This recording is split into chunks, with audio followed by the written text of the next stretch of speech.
Dear listener, you're thinking to yourself, wow, it's another episode of Dense Pixels, and Nintendo was gracious enough to do a Nintendo Direct in the early hours of the morning here on the East Coast. And so I can't wait to hear Brad and Carrie's thoughts about the third-party stuff that's going to be in that Nintendo Direct. Except that we had to record on Monday again. And so we aren't going to talk about the Nintendo Direct that hasn't happened yet. No. But rest assured that the news was plentiful. I guess. I don't know. That Silk Song release date sure was a surprise. So I don't know why they couldn't announce that during the Microsoft showcase, but, you know. Yeah, sure. So. Yeah, I mean, what's of course funny is, like, we determined we were going to record this on Monday, and, like, 15 minutes later, Nintendo was like, we're doing a Direct tomorrow morning, and we were like, can we reschedule? Yeah, it was quite literally 15 minutes later. Yeah. And then we were looking at Tuesday, and then literally, like, as we were looking at Tuesday, Jay came in and was like, hey, let's look forward on Tuesday night. So that kind of scuppered the Tuesday plans for this show. So we will have to be Nintendo Direct less, but rest assured that if you go to densepixels.com/fans, we'll be talking about it in the Discord. This is the Dense Pixels podcast. Welcome. I'm one of your hosts, Brad, joined by my co-host, Carrie. What's up? To quote Jay, Micah had his dumb kid last week. So, did he call the kid dumb?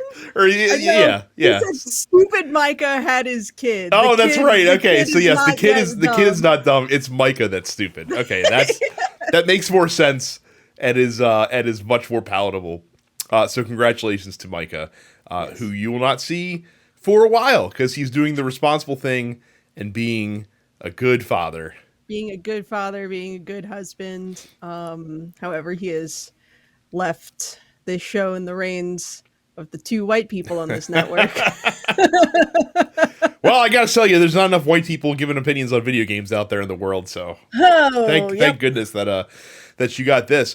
But first, we have to deviate into the realm of politics slightly once again, because we can't ever get away from it. I don't know if you've heard if you live in the United States, and even if you haven't lived in the United States, I don't know if you heard, but the Supreme Court saw fit to toss out 50 years of precedent and overturn Roe versus Wade, which gives states the freedom to impose draconian anti-abortion bills and laws, many of which already have. Many of which states had so-called trigger laws that went into effect as soon as this decision was announced. So there's now a lot of states where it's extremely difficult to get an abortion or impossible in some cases, which is really, really shitty. Fucked up. Yeah. And I'm not going to get into it here because I think Jay's going to have me on Look Forward this week anyway, so I can pop off over there instead.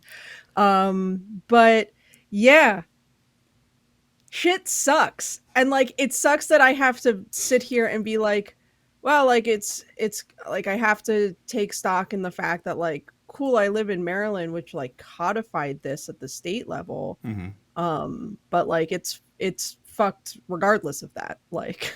It sucks that I have to sit here and be like, wow, isn't it nice that the Democrats in my state ran over the governor and was like, fuck you, fuck your veto. We are putting this on the books, and you're not going to do anything about it. But even then, being in a blue state, our legislation in Maryland authorized $3.5 million to go to train doctors on providing Planned Parenthood services, and the governor refuses to release it. That money will stay in lock until we have a new governor in about 6 months. So yeah.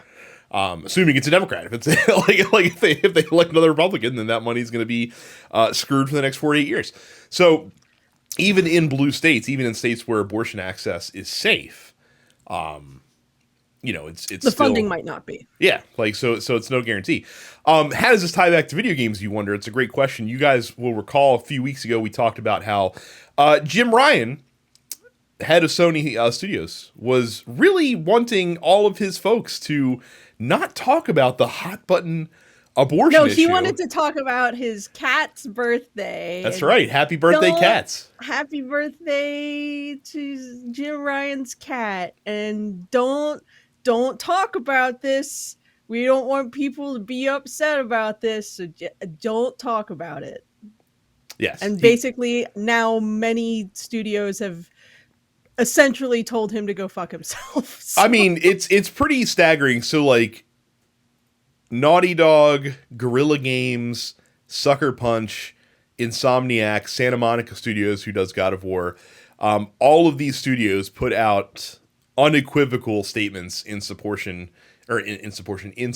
of reproductive rights in the face of the Roe vs. Wade decision, which is, like I said, just gorgeous. And Jim Ryan has kept his mouth shut, which is the right thing to do. Yep. That's the best possible thing he could have done right now. Now, as sort of a footnote to this, there are many major companies that have come out and said that in the wake of this decision, they will be reimbursing travel expenses for their employees who live in states that ban abortion, and to pay for travel expenses for those employees that need to end a pregnancy for whatever reason. So Sony is among that list of companies. Mm-hmm. So presumably they've gotten with the fucking program a little bit. Yeah, well, like I said, a groundswell of backlash in response to your public comments will tend to do that and tend to straighten you out right quick if you've got any sense in your head. So the fact that these statements came out, the fact that Jim Ryan has been notably silent on the issue, tells me that someone above him at Sony told him to, hey, Jim, shut the fuck up and no one cares about your cats. Yeah, as we've said many times on this network at large, shutting up is free. Yeah. And I'm glad that he learned that lesson. I would not at all be surprised either if a bunch of studio heads at these studios probably voiced their displeasure internally to Jim Ryan and his response to those comments. And again, it's great to see such unequivocal statements. I'll read you EA's statement, which is a little bit fudgier, let's say, around the edges. I would say theirs has been finessed by a PR agency. Our support is unwavering for our people. We are committed to expanding our benefits for U.S. employees and their eligible dependents. Our aim is to provide the care, support, and services for the health and well-being of our people. Again, just say nothing if that's what you're going to say. Like, if that's going to be your statement, just don't say anything at all. Yeah. Like that is about as needle threading a statement as you could possibly say. We want to say something, but we don't want to offend anyone. That's right. Like, ridiculous. EA again. Not sucks. up or shut up, guys. Like, sucks ass. Yeah. But like I said, good on all those on the Sony studios for coming out unequivocally. Because I was curious to see what that response is going to look like. Once the decision was actually handed out. Because again, remember the previous instance was about the decision just being leaked.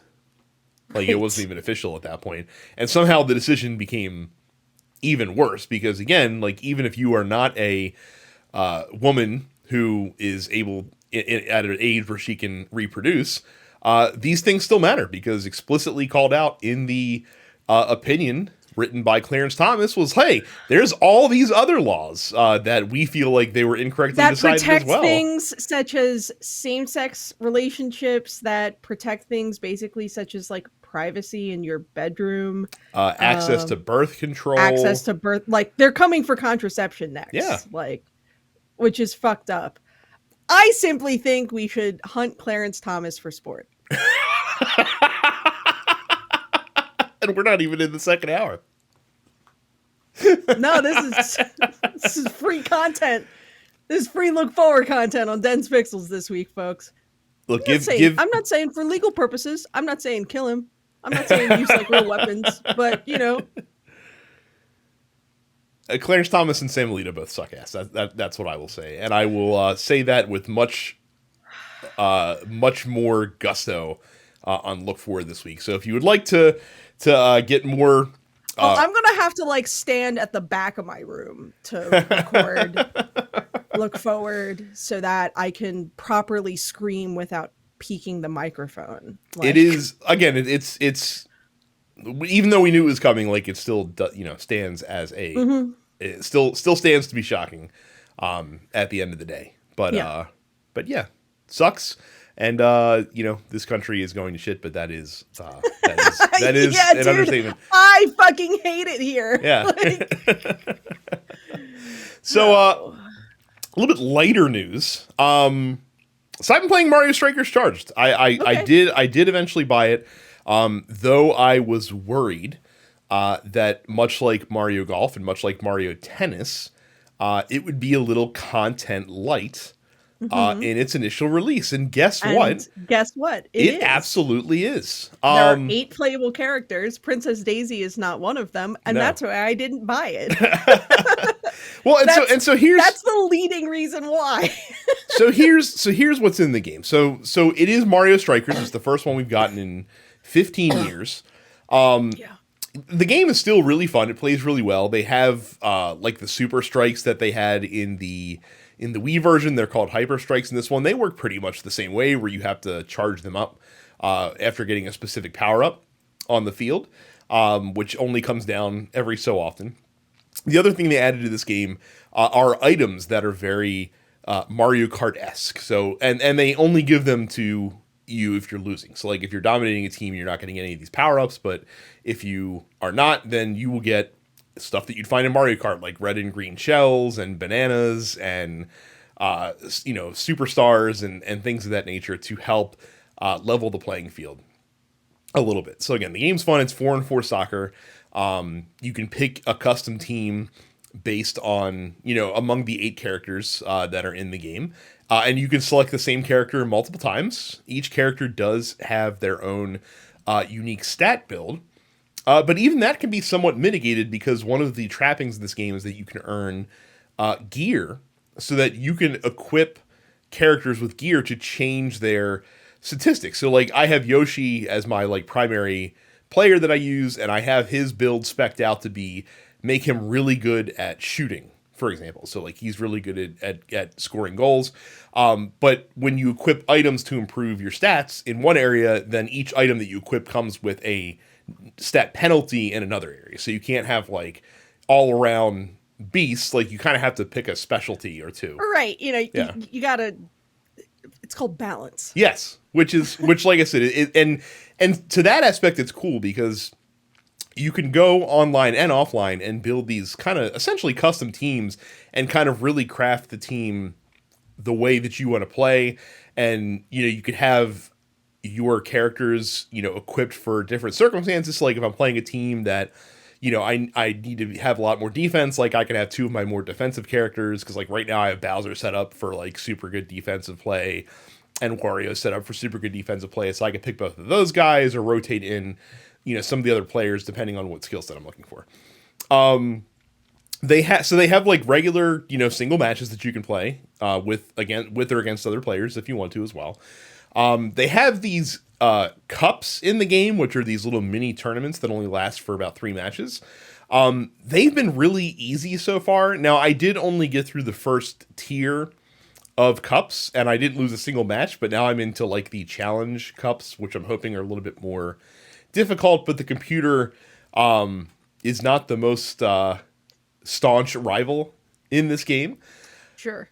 But what they really are leaning on in this game is the quote-unquote Battle League, or which I think is in part of the title.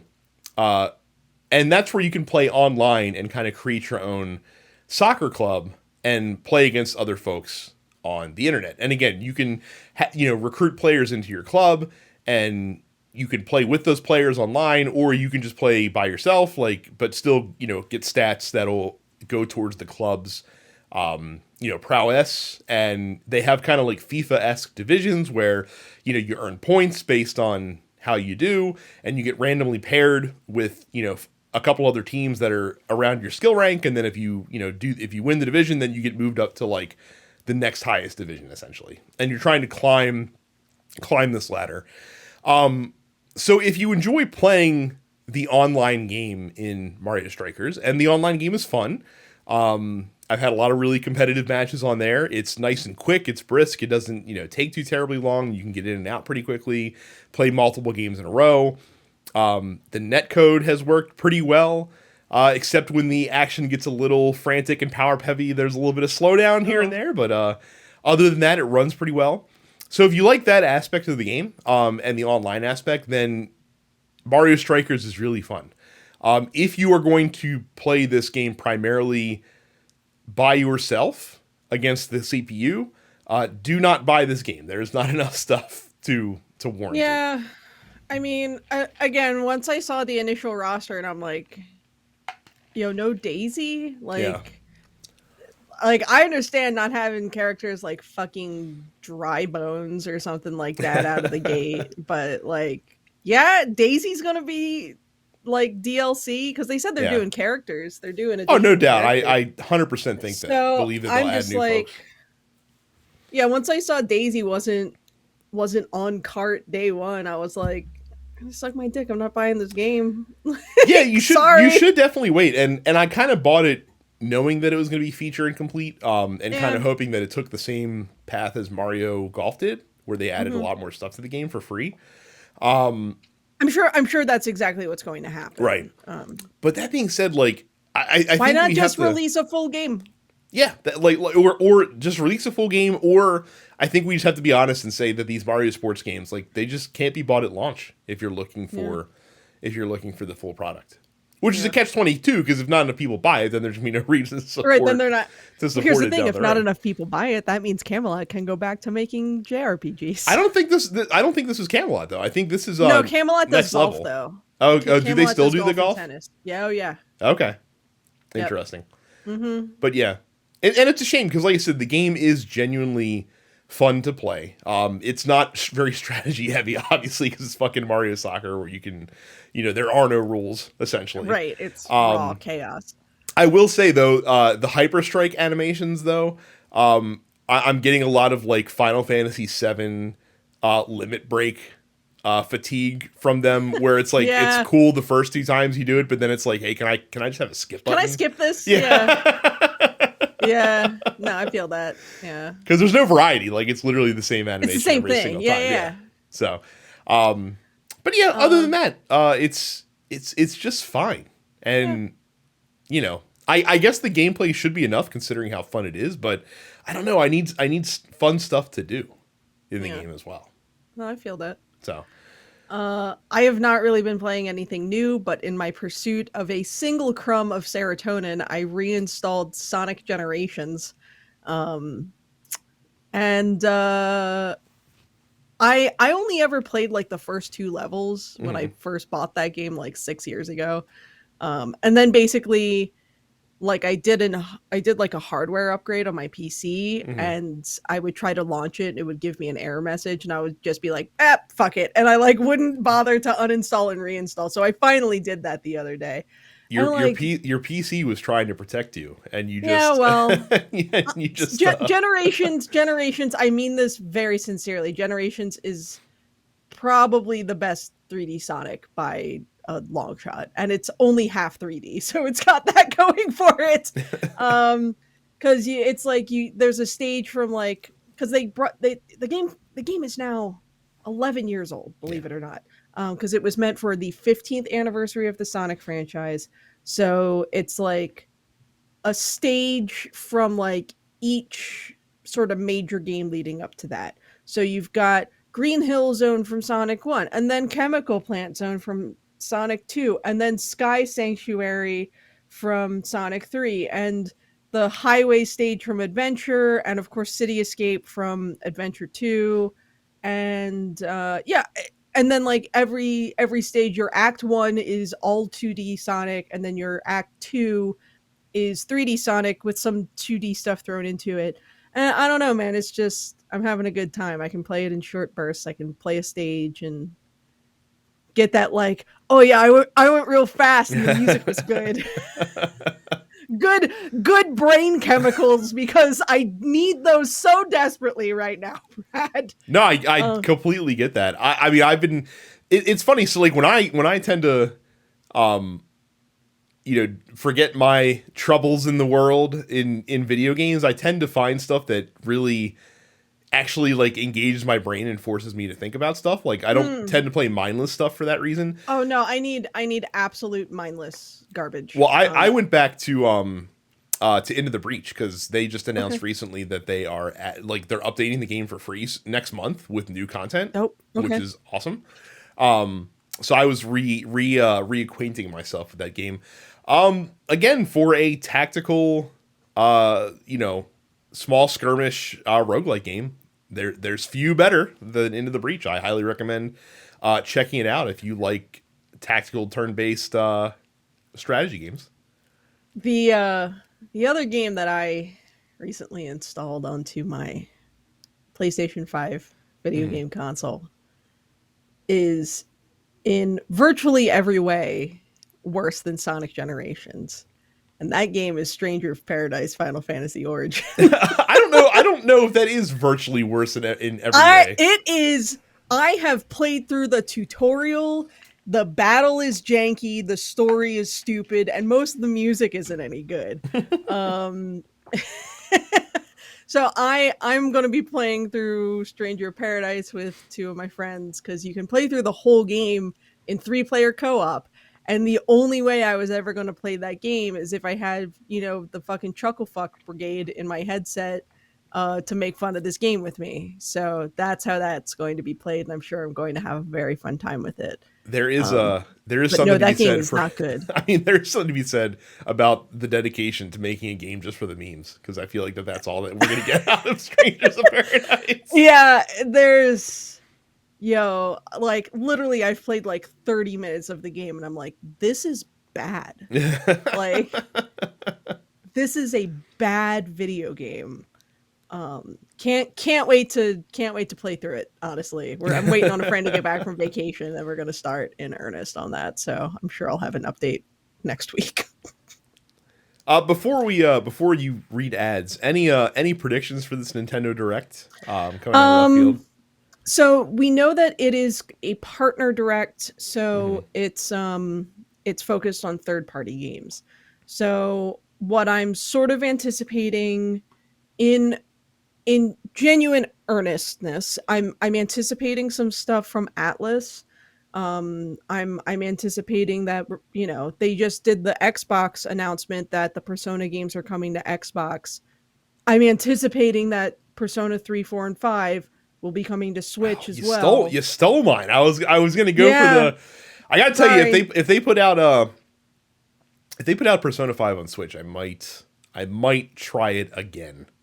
I mean, it was a PS3 game. It can certainly run on Switch. Well, it's not even that. Like, for me, like, the reason I dipped off of it is because unless it's a game that completely has me hooked, like, I'm not going to spend, 150 hours in a month's time in my office on one game. Like, I like to be able to have it in my hands. And remote play was fine, but I don't know. Yeah, so that's what I'm sort of expecting to be like one of the bigger announcements. I'm expecting them to remind everyone that Monster Hunter Rise comes out this week, or Monster Hunter Rise Sunbreak comes out this week.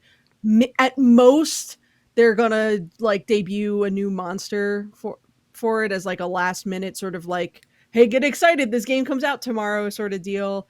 I saw someone make a prediction on Twitter that I do kind of agree with, and I think we're going to start seeing more third-party content on the N64 online, and I think I think the first big one is going to be GoldenEye 64 hits. That's not third party. It was published by Nintendo. I mean, it's third party now. Yeah, it's third party insofar as Rare has to and Microsoft have to sign off on. Yeah, so I think because there's been all these rumors that there's going to be a fully remastered GoldenEye 64 coming out this year. I think they're going to announce that game, and I think they will be like, by the way, you can now play GoldenEye 64 on N64 online today. Does Advance Wars count as third party, or is that a first party? Oh, that's a good question. Because if it's third party, I bet you it releases tomorrow. I bet you they just release it straight up. So. Yeah. I mean, no, it's a first party Nintendo. Okay, game. That's intelligent systems for Nintendo. Second party, generally speaking. Yeah.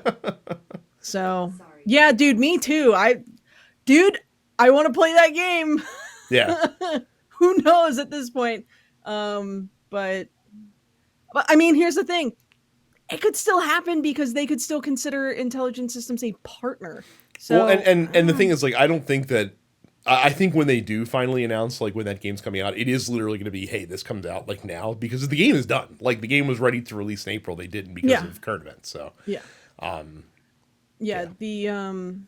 The what I would consider long shot, but I would be delighted if we saw it, would be the new game from Concerned Ape, who's the Stardew Valley developer, Haunted Chocolatier. I'm hoping we see. I don't think we're going to get a release date on that tomorrow, but I would like to see some of that tomorrow. Yeah. So there's been a lot of high anticipation management simulators that have been coming out or are coming out here soon lately. So yeah. I guess Animal Crossing really that and Stardew Valley really created a new renaissance for that genre of game. I mean, Stardew Valley was everything that Story of Seasons should have been in so many ways. So yeah,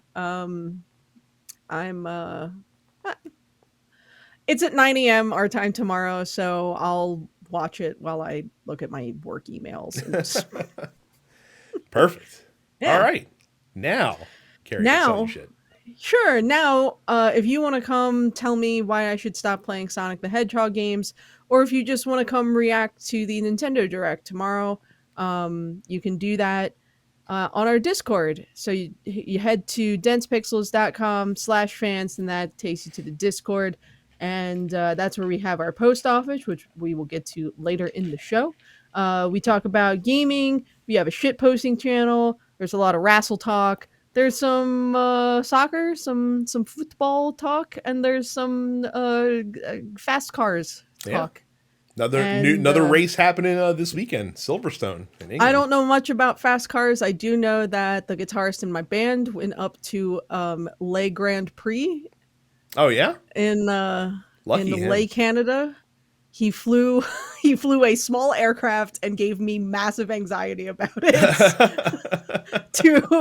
to Le, French Canada, but he did bring me back a can of Le maple syrup, so I can't complain too much. Anyway, don't forget if we have a YouTube too. If you're not already listening to this via YouTube, you can watch us via YouTube. You can see my messy ass office. You can see Brad's messy ass office. It is not messy. My yours is in much better condition. Yeah, mine is very organized. I have a second goblin that I have to share this space with, so that makes an impact.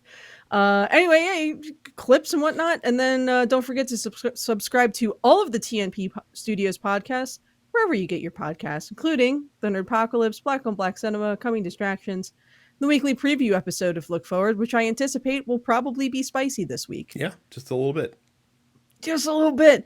And then for just $5 a month, $50 for the year at densepixels.com/premium, you get access to the premium slate of podcasts, including the airing of grievances, No Time to Bleed, The Men with the Golden Tongues, Upstage Conversation, which will be back as soon as I make Brad watch Dear Evan Hansen, which means I also have to watch Dear Evan Hansen. What's this movie/play about exactly? It's about a shitty kid. Okay. Yeah. That's all I'm getting, huh? Yeah. Mm-hmm. All right. Yep. And yeah, you get the full episode of the Look Forward Political Podcast, which again will be very spicy this week. It will be. Also, we'll have new January 6th hearing stuff to talk about because they're doing a special emergency hearing tomorrow. I'm not super caught up on that. Yeah. I haven't really had the time to watch all of them, but I'm trying to read up after the fact. Yeah. I'm getting the cliff notes. Will I like this both more or less than Phantom of the Opera, which I remind you I did not care for that much.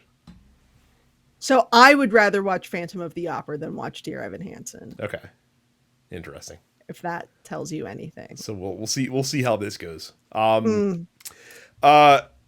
Here's a story that I didn't expect to come out of left field, but yet I'm not surprised about it at all. So we talk a lot about microtransactions and the predatory nature of them on the game industry and how pay to win fucking sucks. Yeah. And speaking of things that fucking suck, Texas Senator Ted Cruz, one of the worst fucking people on the planet. What literally might be the worst person alive right now. Quite literally, one of the worst people. Yeah. He sucks. But apparently Ted Cruz plays video games, which I guess shouldn't be that surprising. We're going to see a lot more politicians coming through in the next several decade or so that are gamers that have grown up around video games their entire life. But Ted Cruz likes a specific aspect of video games, apparently. And that would be he loves having himself some time-saving microtransactions in his mobile games that he plays. So he was he was on his own podcast because, yes, a sitting senator has a podcast because that's necessary. Where first he says he doesn't like that you can buy in-game items, but then immediately, like in the next sentence, he talks about how much he likes buying the stuff when you play it. I don't like it, but sometimes I do it because it feels good. Yeah, he's like, I'll quote him directly here. Now, I'll confess, when I play some games, I sometimes buy it because it's more fun if suddenly your character has a lot more great stuff that would take you 6 months or a year to build up. So sometimes I'll spend $20 and buy, a treasure chest full of coins, because then I can spend them to get the cool things in the game. Now, he does go on later in the interview to talk about how he does not think that they should be marketed towards children, which, broken clock and all. So that's good, I guess. But again, are you surprised, Carrie, that Ted Cruz, noted shitbag, loves spending money on video game microtransactions? No, especially not since he's the kind of guy who has the money to spend on stuff like that. So, to drop $50 so that he can get his fucking big titty anime girl in whatever gacha game he's playing. What? I'm not surprised by that one bit. I'm genuinely curious as to what mobile games Ted Cruz is spending money on. Like, is he doing? I'm also curious as well. Is he doing? Is he doing stuff like big titty anime games, or is he doing stuff like Diablo Immortal? I'm very curious. I would imagine there's a gotcha. Like knowing what we've learned about Ted Cruz's pornographic habits, I would guarantee that there's some kind of gotcha anime game that's in his phone history. Yeah. But again, what a Republican thing to admit. Spending money to cut your way up to the front of the line is just it's the Republican way. So we should not be surprised at all about Ted Cruz. And Ted Cruz, again, we have to remind you, fucking sucks ass. He sucks. Speaking of sucking ass, Activision-Blizzard, we talked about them last week, about how they have deemed themselves free of any wrongdoing, thanks to a report that they themselves funded, but don't want to release to the public so that we can get our greedy little hands on it. Well, turns out that their shareholders really want them to. Activision-Blizzard shareholders have voted to approve a proposal that the company should publish an annual report detailing the effectiveness and outcomes of its efforts to prevent abuse, harassment, and discrimination in its workplace. However, it does bear mentioning that the vote is non-binding, and Activision has said in the wake of this that they will, quote, carefully consider releasing such a report. They're not going to release it. No, absolutely not. No, they're not going to. No. Yes. When it was announced that the shareholders were going to take this vote, the company as a whole said, quote, it's not in the best interest of the company or shareholders to do this annual report, and, quote, rather than diverting energy and resources towards creating yet another report, we should continue to directly respond to employee concerns. That report's probably not especially flattering for the company. Either that, or it's probably bad obvious. If this comes out, because our stock's going to tank because this report's going to make us look like a bunch of shitbags. Yeah, either that, or it's probably obviously bullshit kind of thing. You know what I mean? Yeah. Like it's probably just like obviously the investigative equivalent of a rubber stamp, essentially. Again, if you have this report that you commissioned that's supposedly independent, you would think that you would be running to the hilltops to share that with everyone and everyone that would want to see it, because not only will that exonerate your company, but it also will, keep the wheels grinding smoothly for your acquisition with Microsoft, and also probably serve to help keep the congressional watchdogs off your back. And yet they don't want to do any of these things. So, like you said, it's probably not that great a report. No. Yeah. So we will see what comes of that. In more Activision Blizzard news, Tony Hawk almost certainly has violated an NDA. Yeah, but like, who the fuck is gonna go to Tony Hawk and be like, "You violated this NDA"? You got like, really, with everything Blizzard's got going on, are they gonna go after Tony Hawk for basically coming out and saying, "Yeah, we were planning on doing a remaster of Tony Hawk's Pro Skater 3+4 as a sequel to the 1+2 remaster or remake, really, from a couple years ago," and then Vicarious Visions got absorbed into Blizzard, which was a move that no one liked or wanted to happen at all, and now they're being forced to work on Diablo. So yeah. I mean, I'm pretty sure the folks at Vicarious Visions were stoked to just, not have to be a small contracted developer anymore. So. But it's the idea that, like, this team that did great work on the Crash Bandicoot Insane trilogy, and then on Tony Hawk's Pro Skater 1+2, and then Activision was like, you know what? We're putting you on Diablo. And then immediately was like, wait, we want someone to do Tony Hawk 3+4, but then like took a few pitches from other companies about it, and then like didn't like any of them, and so now it's dead in the water, which sucks. Like, yeah, and they're like, yeah, you guys, like, you're not gonna do it the same way that Vicarious was gonna do it. Like, well, why didn't you just have Vicarious Visions do it then? It's almost as if they should have let Vicarious Visions continue acting as Vicarious Visions. Yeah, but I mean, they were working on D2R, and again, that's the penalty of success, I guess. Like doing a good job means that you're going to get snapped up elsewhere. And so they did like you mentioned, all these games that they worked on, that they also did great Destiny content as well, in helping Bungie when Bungie was still in the Activision stable. So I mean, and again, ultimately it's good for the developer. It's more stable to be part of this, part of fucking Blizzard than, just being Vicarious Visions, I would assume. I guess. But yeah, it does kind of suck that we will not get another Tony Hawk Pro Skater remake collection, because 1 and 2 was received incredibly well. So it was real good. I was so hyped for that when that came out that I was sick and I didn't want to leave the house. So I gave my husband like my Target card, and I was like, please go buy this so that I can sit at home and play it. And he did. And I played the shit out of it. That game's super fun. Very cool. Yeah. So also, before we move on, currently right now, Summer Games Done Quick is happening. God, is it?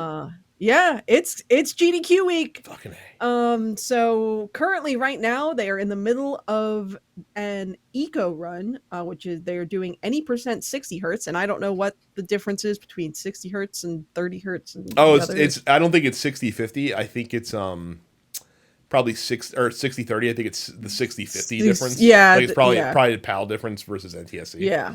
So yeah. They're currently an hour 5 minutes into an estimated hour 40-minute run of eco. Really some really fun runs so far. I mean, I tend, like, on a GDQ week, I literally just like put the stream up and I just have it in the background all day. But you can check the schedule at gamesdonequick.com or .org. Summer Games Done Quick benefits Doctors Without Borders or Médecins Sans Frontières, which does great work around the world. Currently, they are sitting at $212,000 raised for MSF. So Yeah. good stuff. Lots of fun runs as always. There was a delightful Spyro run yesterday. There was a wild Pokemon Snap speed run, which is like, how do you run an auto scroller, right? Apparently, there are ways to turn Pokemon Snap, which again is an auto scroller, into about a 40-minute speed run. So Very cool. good stuff. Check it out if you aren't already turned on to Games Done Quick. Well, to pivot sharply from charity into rampant capitalism, you know what else is happening real soon is Amazon Prime Days, where they mark a lot of stuff down that you probably don't need, but they market at such ridiculous prices that you just have to run out and jump on the lightning deals that roll like thunder through the plains throughout the Prime Days. It's only 2 days. It's July 12th through 13th.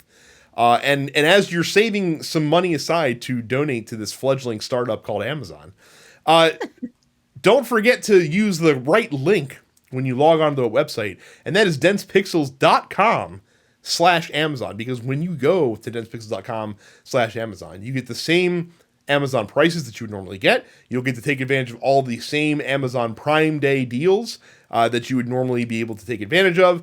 The only difference is that a couple of those monies goes steering away from Amazon's pocket and into ours, because we have stuff we got to pay for in this show. We got to pay hosting fees. We got to pay for equipment. We have to pay the talent on the show. We have to do it all. And you're using densepixels.com/Amazon helps with that. And we always appreciate when you use our link to buy anything from Amazon. So again, as you are formulating your Prime Day purchases, say that 5 times fast, make sure you use our link at densepixels.com/Amazon. New releases. Yeah, quite a few games coming out this week. Disgaea 6 Complete Edition comes to PlayStation and PC. So far, it's only been available on Switch, I'm pretty sure, to this point. Sounds correct, but I'm not going to look it up. Fair enough. DNF Duel comes to PlayStation and PC as well. Escape Academy comes to PlayStation, Xbox, and PC. This is that like Hogwarts mixed with an escape room game that was shown off at Summer Game Fest that a lot of people were buzzing about. Oh, okay. Apparently it's very cool. Phobia St. Dinfa Hotel comes to PlayStation, Xbox, and PC. MX vs. ATV Legends comes to PlayStation, Xbox, and PC. Cuphead, The Delicious Last Course. I, like everybody else, did not realize that was an acronym for an expanded acronym for DLC. Oh, you didn't? And not until it was mentioned during the Summer Games Fest stream. Yeah. Yeah. But that's coming to all platforms that Cuphead's available on. Carrie is rejoicing because the Monster Hunter Rise Sunbreak expansion comes to Switch and PC. Finally, after many waits. The Outriders World Slayer expansion comes to PlayStation, Xbox, Stadia, and PC. This is a $40 paid expansion for Outriders, which apparently is great if you're still playing Outriders, but isn't going to do much to get new players or lapsed players back into the game. So we got that going for us. And finally, F1 2022 comes to PlayStation, Xbox, and PC. I've actually gotten some mixed reviews about the game so far. Apparently they added some features that no one really asked for, but that's counterbalanced with the fact that the new cars are in the game this year. So it's kind of a, what are you going to do? Look, I know one thing about F1, and that's cars go fast. And they do go very fast. Yes, the cars go fast. That's where I'm at on F1. So that brings us to the Dense Pixels post office. And once again, you can get access to the Dense Pixels post office by going to densepixels.com/fans to get the link to the Discord where the post office lives. And up first is Daniel, who asks, do you fill your car up at half tank or well beyond empty? And notes that perhaps the answer has changed amid the price increase. So first, I have to say that I incorrectly credited Mark with the philosophical questions. Daniel's actually the one that's been asking him. Mark guest starred last week in that role. Now, here's the thing. This is another, much like the brownie question from Mark last week, this is another situation. Oh, by the way, center brownies. Center. Oh, okay, cool. Center brownies. Cool. Thank you. much like the Brownie question last week, this is one of those situations where every like relationship, every couple has one person who does it one way and one person who does it the other way. For example, my wife never lets her tank get below a quarter of a tank of gas. Okay. And I will ride that shit until my fuel my fuel left reader is just like, bro, I don't even know. Like, get to a gas station ASAP. Yeah, I tend to be run it down all the way before I fill back up. I mean, honestly, there are times, especially recently, where it's like, okay, cool, I'm at half a tank and I sort of want to go to Wawa to get a coffee, and they're cheap. You know, their price looks cheaper than everything else I've seen lately. So I'm just going to gas up while I'm here because I'm already here and it's going to be convenient. But yeah, I tend to run it all the way down. now is Chris the opposite? Is he an early filler upper? No, Chris is exactly the same way. Oh, interesting. Okay, because I always most couples I talk to, usually one person does it one way and one person does it the other. For example, I know that Micah is an early filler upper, and his wife runs that shit down to E. Because I've heard him talk about that before. So yeah. It also sort of depends on the situation. Like, I went to Too Many Games this weekend, which was fine, by the way. I probably should have mentioned that earlier. Too Many Games is a gaming convention in Philly. I bought 2 copies of Sonic Heroes because I'm an idiot. So I had like, I want to say 2/3 of a gas tank before leaving, but I still topped it off before I left just because I knew I was going to be driving a lot that day. I was looking specifically for a GameCube copy of Sonic Heroes, and I, for the life of me, could not find one on my first pass through on the marketplace. So when I did my second pass through, I found a copy of PS2 Sonic Heroes, which everyone knows is like the janky or worse version of the game, because it was only $10. So I was like, okay, well, if I can't find a GameCube version, at least I have this.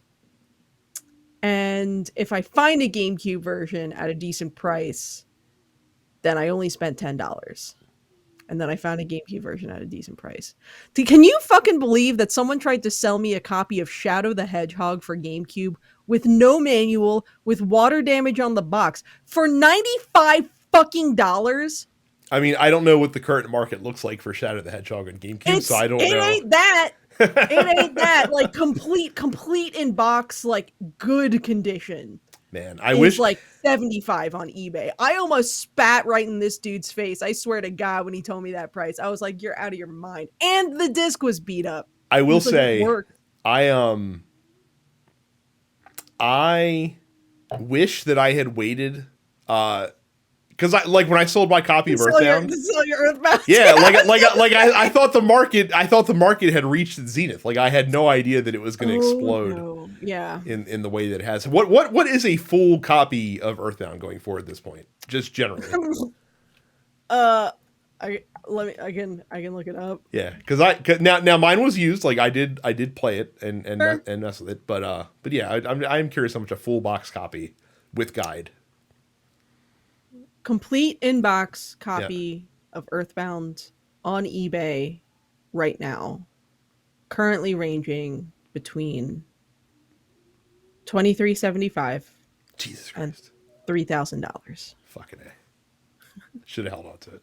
Yeah, you should have. Son of a bitch. Oh well. Yeah. Live and learn.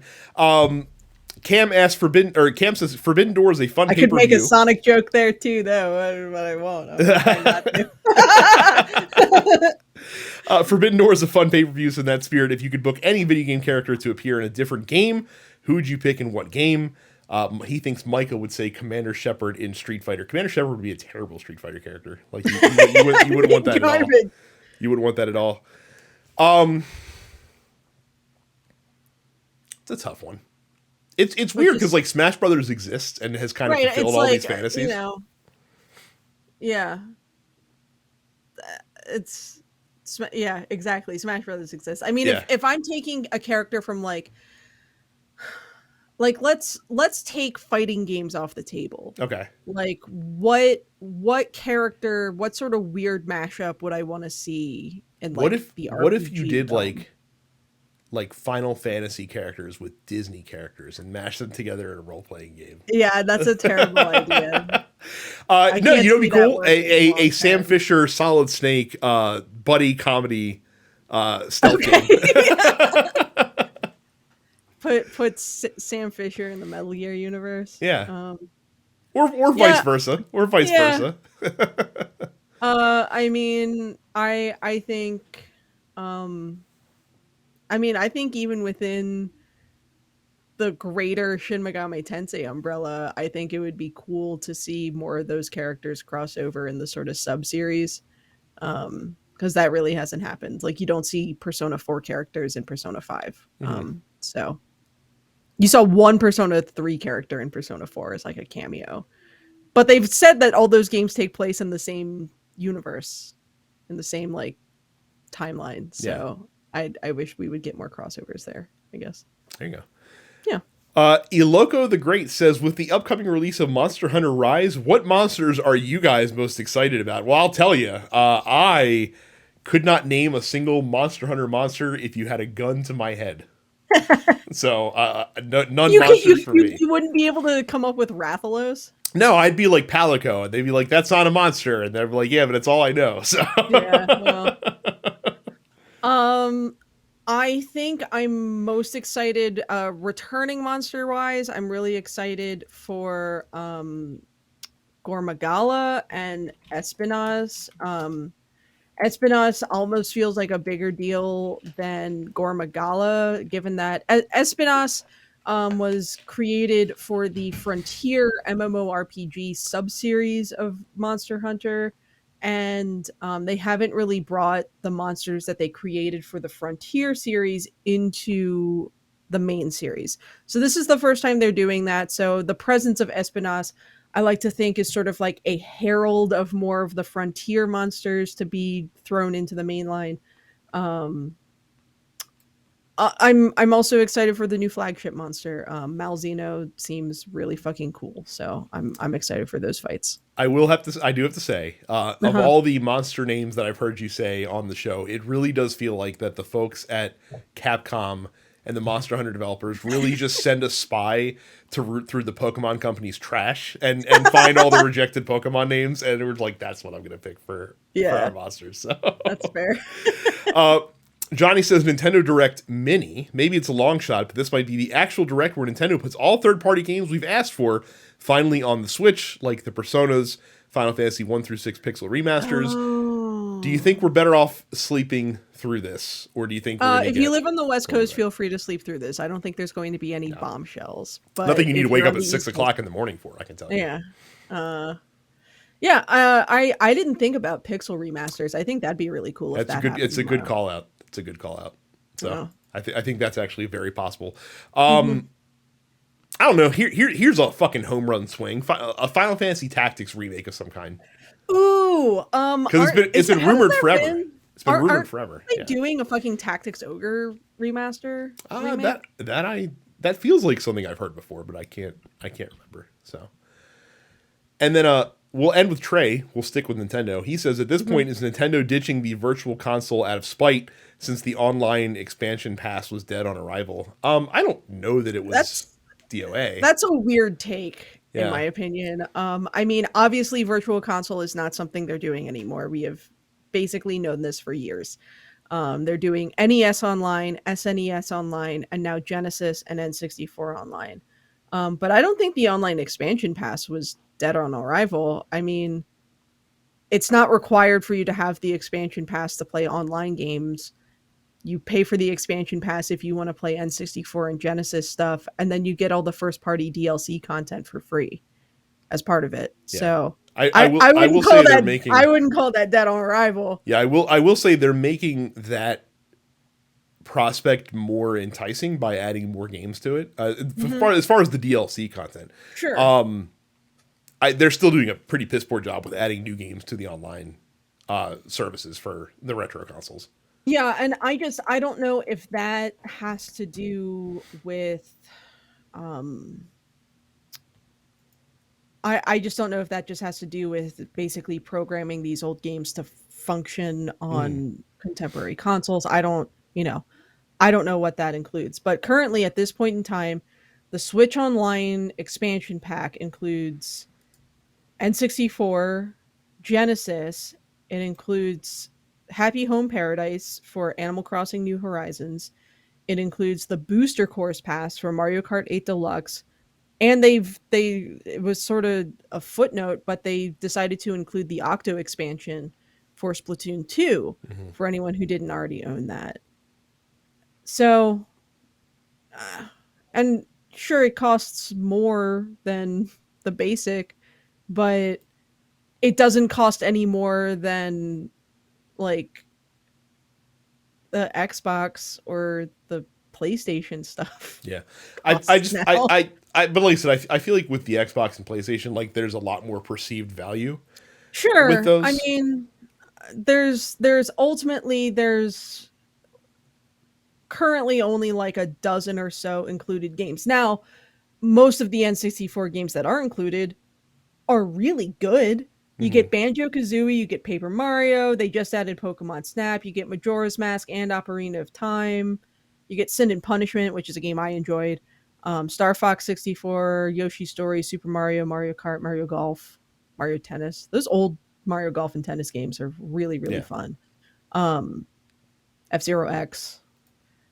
How else are you going to play F Zero these days on your Switch? Honestly, I think the one thing that they could do, and I don't think they will because it's Nintendo, but the one thing they could do that I really enjoy with PlayStation, especially, Hmm. is like when you do sales, like offer like expansion pass exclusive, like extra discounts on top of Oh, that to sure. help offset the cost a little bit.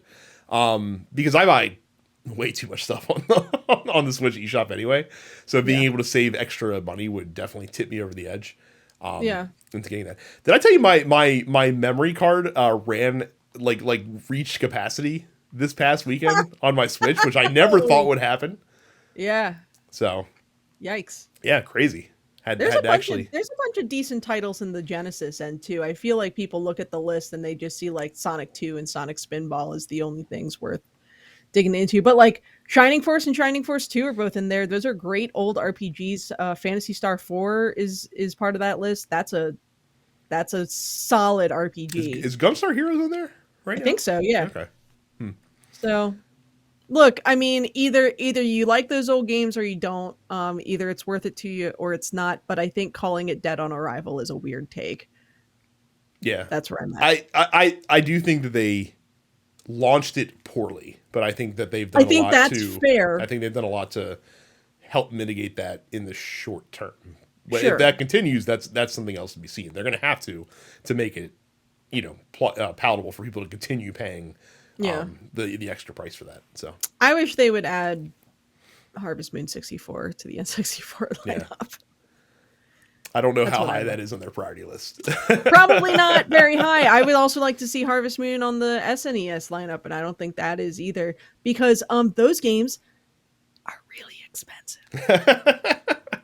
I own a copy of Harvest Moon 64 and cart only and I could sell it for probably $100. Yeah, Um a cart only copy of Harvest Moon SNES I saw at Too Many Games this weekend for $500. And if Nintendo simply put it on SNES online, I wouldn't have to be quite so mad about that. or I ain't alternatively, paying that much. you could Oh, just sure, I could emulate yeah, I it, was like you just but like emulate it. So. I would rather. That's a game I would rather like sit and play with a proper controller on the TV and whatnot, rather than using like mouse and keyboard on an emulator. Fair enough. So So then spend that $500 on a Steam Deck and then emulate it on there. no, So, well, that is all she wrote for Dense Pixels this week. Again, as we mentioned, if you want to join our Discord and ask us questions that we will answer every week on the show, go to densepixels.com/fans, where, as Carrie mentioned, if there's anything worth reacting to for the Nintendo Mini Direct tomorrow, We will talk about it in there, and I'm sure we'll have a very brief recap on next week's episode. Make sure you subscribe to this show as well as all the other TNP shows wherever you download fine podcasts. And while you're subscribing to stuff, go to youtube.com/densepixels. Click the subscribe button and ring the bell icon there as well. And join us on Twitch, densepixels.com, or sorry, twitch.tv/densepixels, and then follow our individual accounts as well. I am densepixels Brad, Carrie is Suppets Carrie, Terrence Apparition 410. So that is it for this week. Thank you guys very much for watching and listening. We'll see you all the next time. See ya. You're watching the Dense Pixels YouTube channel. Click the subscribe button while you're here and make sure you check out our weekly podcast where we discuss the latest gaming news and our impressions on what games we've been playing.